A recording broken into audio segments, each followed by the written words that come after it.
नमस्कार दोस्तों, मैं हूं मानंद सिंह। आप सभी लोगों का अपने YouTube चैनल धाम आईएएस में स्वागत करता हूं। दोस्तों, आज हम इस क्लास में प्रिज्म के बारे में पढ़ेंगे तथा उसके द्वारा जो वर्ण विक्षेपण होता है प्रकाश का, उसके बारे में पढ़ेंगे। दोस्तों, इससे पहले हमने और अपनी वीडियो बना रखी है जो हाई स्कूल के विज्ञान से रिलेटेड है, जो बोर्ड परीक्षा के तहत बहुत ही इंपॉर्टेंट है। दोस्तों, उन वीडियो को जरूर देखें तथा हमारे चैनल को सब्सक्राइब करें। दोस्तों, हमारे चैनल का नाम है धम आईएएस। ठीक दोस्तों, अगर ये इस तरीके से ना मिले तो साइंस बाई मानंद सिंह नाम से सर्च कर लेना, हमारा दोस्तों चैनल मिल जाएगा। इस चैनल के माध्यम से आपको दोस्तों इस समय जो आपकी बोर्ड परीक्षा आ रही है उसकी बेहतर से बेहतर तैयारी करवाएंगे। जो भी टॉपिक आपको समझ में ना आया हो टीचर के द्वारा, जो स्कूल में आपने पढ़ा है, वो कमेंट सेक्शन में लिख दीजिएगा, हम उस पर वीडियो बना के आपके लिए दे देंगे। चलिए दोस्तों, आज हम प्रिज्म के बारे में पढ़ते हैं। प्रिज्म होता क्या है दोस्तों? एक प्रिज्म क्या होता है? दो कहता है किसी समान पारदर्शी माध्यम का वह भाग जो किसी कोण पर झुके हुए दो समतल पृष्ठों के बीच स्थित होता है, प्रिज्म कहलाता है। प्रिज्म के जिन पृष्ठों से अपवर्तन होता है, अपवर्तन का मतलब क्या होता है? जो दोस्तों आपने पढ़ा होगा कि जब कोई प्रकाश किरण एक माध्यम से दूसरे माध्यम में प्रवेश करती है तो वह अपने मार्ग में थोड़ा विचलित हो जाती है, तो इसी घटना को हम क्या कहते हैं? प्रकाश का अपवर्तन कहते हैं। ठीक है, तो अपवर्तन होता है तो उन पृष्ठों को हम अपवर्तक पृष्ठ कहते हैं तथा इनके मध्य के कोण को हम ये वाले कोण को, यानी इस वाले कोण को हम क्या कहते हैं? प्रिज्म कोण कहते हैं। क्या कहते हैं? प्रिज्म कोण कहते हैं। ये दोस्तों आपका ये प्रिज्म है, इस तरीके से ये प्रिज्म होता है। इसका जो मुख्य पृष्ठ होता है, जो सामने से एक ही दिखाई देता है, उसको हमने ये बना के रख दिया है। वैसे आपका जो प्रिज्म होता है वो इस तरीके का होता है। प्रिज्म का मतलब कि वो समान पारदर्शी, इसमें क्या होता है? समान और पारदर्शी माध्यम होते हैं, उन्हें एक कोण पे ऐसे करके झुका के मिला दिया जाता है। ठीक है, तो इस बनावट को हम क्या कहते हैं? तो क्या कहते हैं? प्रिज्म कहते हैं। जिससे कि कोई श्वेत प्रकाश की किरण गुजरती है तो वह क्या हो जाती है? 7 रंगों में विभाजित हो जाती है। तो ऐसे यंत्र को या इस चीज को हम क्या कहते हैं? प्रिज्म कहते हैं। अब चलिए हम दोस्तों बढ़ते हैं प्रकाश का वर्ण विक्षेपण। वर्ण विक्षेपण का मतलब प्रकाश का 7 रंगों में अलग अलग विभाजित होने को हम क्या कहते हैं? वर्ण विक्षेपण कहते हैं। उससे हम पूरी डिटेल में आपको समझाते हैं।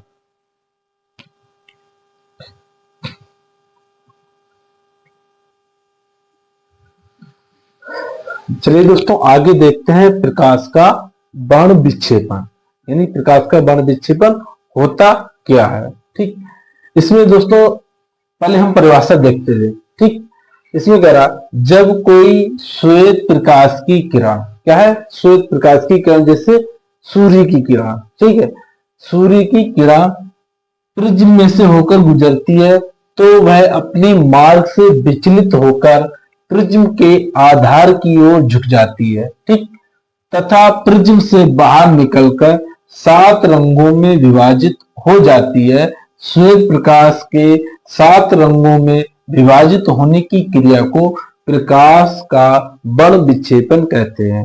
इसमें कह रहा है कि जब कोई प्रकाश की किरण, यानी श्वेत प्रकाश की किरण, जैसे सूर्य का प्रकाश है, वो किसी प्रिज्म से गुजरता है, तो ठीक है, तो जब गुजरेगा तो वो पारदर्शी है, तो आप तो यहाँ पे क्या अपवर्तन की घटना होगी, क्या है? वो अपने मार्ग से विचलित हो जाएगी।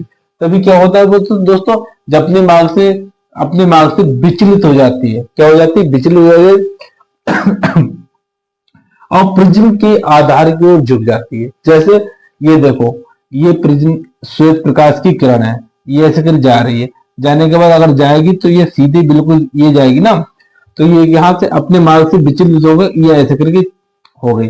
और आधार की ओर ये देखो, प्रिज्म का क्या हो गया? आधार हो गया। ये जो किरण है ये आधार की ओर झुक गई, तो ये हो गया आधार, आधार की ओर क्या हो? झुक गई। तो झुकने के बाद फिर ये प्रिज्म से बाहर निकल रही, तो बाहर निकलने पर ये 7 रंगों में डिवाइड हो रही है। देखो, ये हो गए आपके 7 कलर। ठीक, कौन कौन से? लाल है, नारंगी है, पीला है, हरा है, नीला है, आसमानी है और बैगनी है। ठीक, तो वर्ण प्रकाश का वर्ण विक्षेपण किसे कहते हैं? जब कोई सूरज प्रकाश की किरण किसी प्रिज्म से होकर गुजरती है तो वह अपने मार्ग से थोड़ा विचलित होकर प्रिज्म के आधार की ओर झुक जाती है तथा जब प्रिज्म से बाहर निकलती है तो वह 7 रंगों में विभाजित हो जाती है।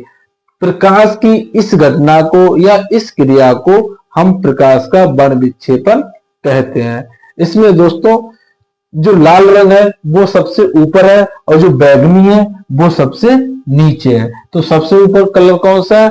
लाल है। और सबसे कम कौन है? सबसे नीचे कौन है? बैगनी है। कौन है? बैगनी है। यहां से दोस्तों क्वेश्चन कहां से आता है? क्वेश्चन आता है प्रकाश का वर्ण विक्षेपण क्या होता है। ये तो आपका आ गया, या तो 4 नंबर में आ जाएगा या फिर 2 नंबर में आ जाएगा। अब दोस्तों 1 नंबर में सवाल कहां पे पूछा जाता है? जैसे आपका बहुविकल्पी सवाल हो गया या 1 नंबर में अतिलघु सवाल हो गया, वो देखो दोस्तों कहां से पूछा जाता है।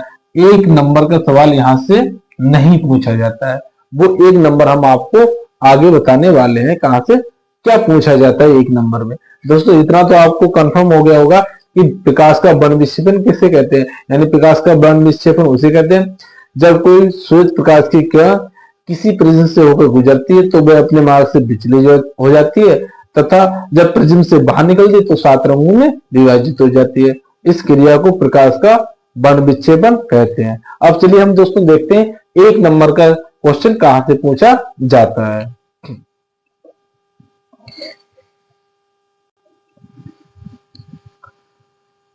चलिए दोस्तों हम आगे देखते हैं कि 1 नंबर का जो क्वेश्चन है वो कहां से पूछा जाता है। कि 1 नंबर का दोस्तों पूछा जाता है यहां से इन 2 पॉइंटों से, नंबर 1 पॉइंट और नंबर 2 पॉइंट।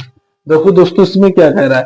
इसमें कह रहा है लाल रंग के प्रकाश की किरण का विचलन सबसे कम। देखो दोस्तों यानी लाल रंग जो है सबसे कम झुक रहा है। कौन झुक रहा है? लाल रंग क्या है? सबसे कम झुक रहा है। तो यानी कि इसमें सबसे कम विचलन हो रहा है।